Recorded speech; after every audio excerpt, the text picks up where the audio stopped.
नमस्कार दोस्तों, perfect health में आपका फिर एक बार स्वागत है। आज के वीडियो में हम जानेंगे कि ग्लाइसेमिक इंडेक्स क्या होता है, यह आपके ब्लड शुगर को कैसे अफेक्ट करता है और लो ग्लाइसेमिक इंडेक्स फूड के क्या क्या बेनिफिट्स हैं। इसके अलावा इस वीडियो के अंत में आपको ग्लाइसेमिक लोड के बारे में भी बताया जाएगा, इसलिए आप इस वीडियो को अंत तक जरूर देखिएगा, तभी आपको पूरी जानकारी मिलेगी। लेकिन इससे पहले कि हम शुरू करें, जो इस चैनल पर नए हैं उनके लिए एक बात दोहराना चाहूँगा कि परफेक्ट हेल्थ एक हेल्थ चैनल है। इसमें ना सिर्फ आपको हेल्थ से संबंधित जानकारी दी जाएगी, बल्कि वेट लॉस से संबंधित जानकारियां भी दी जाएंगी और हेल्दी रेसिपीज के बारे में भी बताया जाएगा। इसलिए सबसे पहले तो आप बिना समय गंवाए इस चैनल को सब्सक्राइब कर लीजिए और हाँ, बेल आइकन को भी जरूर प्रेस कर दीजिएगा ताकि हमारे नए वीडियोस के नोटिफिकेशंस आप तक समय समय पर पहुंचते रहें। तो आइए शुरू करते हैं। ग्लाइसेमिक इंडेक्स वह वैल्यू होती है जो ये मेजर करती है कि कोई भी पर्टिकुलर फूड आपकी ब्लड शुगर को कितना अधिक बढ़ा सकता है। जितना अधिक किसी भी फूड आइटम का ग्लाइसेमिक इंडेक्स होगा, उतना ही अधिक वह आपकी ब्लड शुगर को इंक्रीज करेगा। फूड आइटम्स को उनकी ग्लाइसेमिक इंडेक्स वैल्यू के अनुसार 3 कैटेगरी में बांटा गया है। यह वैल्यू 0 to 100 वेरी करती है। जिन फूड आइटम्स की ग्लाइसेमिक इंडेक्स वैल्यू 55 या उससे कम होगी, वे लो ग्लाइसेमिक इंडेक्स फूड कहलाते हैं। इसी प्रकार जिन फूड आइटम्स की ग्लाइसेमिक इंडेक्स वैल्यू 56 से 69 के बीच होती है, वह मीडियम ग्लाइसेमिक इंडेक्स फूड कहलाते हैं। इसी प्रकार जिन फूड आइटम्स की ग्लाइसेमिक इंडेक्स वैल्यू 70 से अबव होती है, वह हाई ग्लाइसेमिक इंडेक्स फूड कहलाते हैं। आइए अब देखते हैं कि किसी भी फूड का ग्लाइसेमिक इंडेक्स किन फैक्टर्स पर डिपेंड करता है। पहला फैक्टर है न्यूट्रिएंट कंपोजिशन। जिन फूड आइटम्स में रिफाइंड कार्ब्स और शुगर अधिक मात्रा में होते हैं, उनका ग्लाइसेमिक इंडेक्स अधिक होता है, जबकि जिन फूड में प्रोटीन, फाइबर और फैट अधिक मात्रा में होते हैं, उनका ग्लाइसेमिक इंडेक्स कम होता है।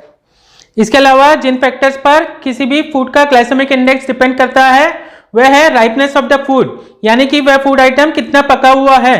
जैसे कि आप किसी भी फल को लें तो जितना अधिक वह फल पका हुआ होगा, उतना ही अधिक उसका ग्लाइसेमिक इंडेक्स होगा और कम पके हुए फल का ग्लाइसेमिक इंडेक्स उतना ही कम होगा।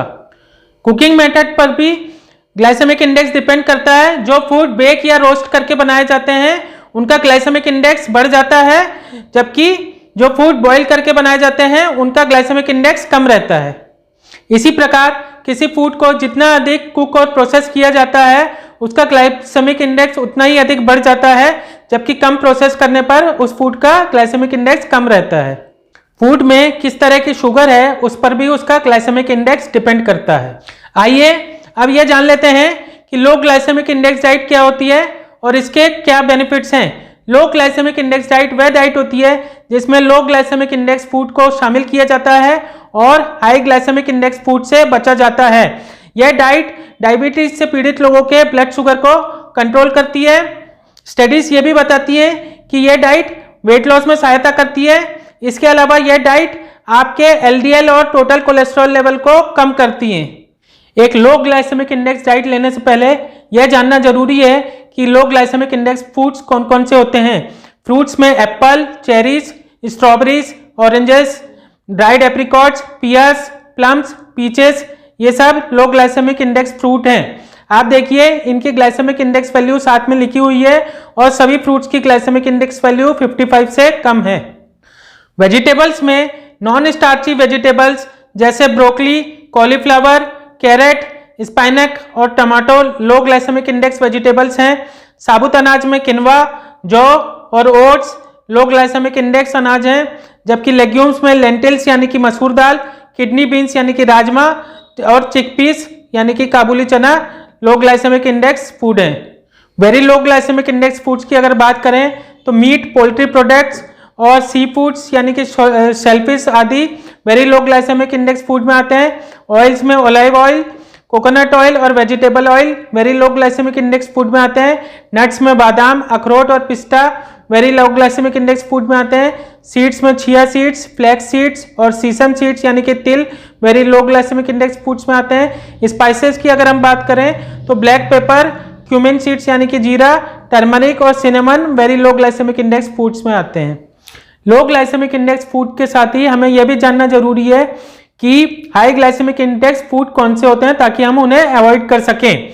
व्हाइट ब्रेड और white rice high glycemic index foods में आते हैं। इसके अलावा इंस्टेंट ओट्स, पास्ता, नूडल्स और मैक्रोनी भी हाई ग्लाइसेमिक इंडेक्स फूड में आते हैं। स्टार्ची वेजिटेबल्स जैसे कि पोटैटो और फ्रेंच फ्राइज भी हाई ग्लाइसेमिक इंडेक्स फूड्स में आते हैं।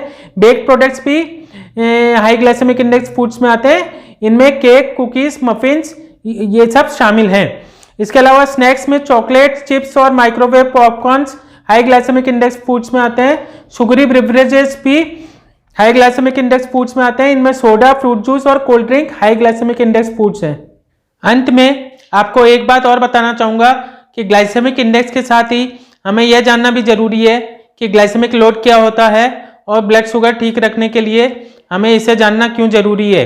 ग्लाइसेमिक इंडेक्स हमें यह बताता है कि हाई ग्लाइसेमिक इंडेक्स फूड लो ग्लाइसेमिक इंडेक्स फूड के कंपैरिजन में अधिक ब्लड शुगर बढ़ाते हैं, पर ग्लाइसेमिक इंडेक्स यह नहीं बताता कि फूड की पर्टिकुलर क्वांटिटी को लेना सही है या नहीं। इसलिए ग्लाइसेमिक इंडेक्स के साथ साथ हमें ग्लाइसेमिक लोड की जानकारी होना भी जरूरी है। ग्लाइसेमिक लोड निकालने का फॉर्मूला है glycemic load is equal to glycemic index multiplied by carbohydrate quantity upon 100। इसे निकालने के लिए हमें यह पता होना जरूरी है कि किसी भी फूड का ग्लाइसेमिक इंडेक्स क्या है और उस फूड की पर्टिकुलर क्वांटिटी में कितने ग्राम्स कार्बोहाइड्रेट है। ग्लाइसेमिक लोड की वैल्यू को 3 कैटेगरीज में बांटा गया है। अगर यह वैल्यू 0 से 10 के बीच में आती है तो यह लो ग्लाइसेमिक लोड है। अगर यह वैल्यू 11 से 19 के बीच में आती है तो यह मीडियम ग्लाइसेमिक लोड है और अगर यह वैल्यू 20 से ऊपर आती है तो यह हाई ग्लाइसेमिक लोड है।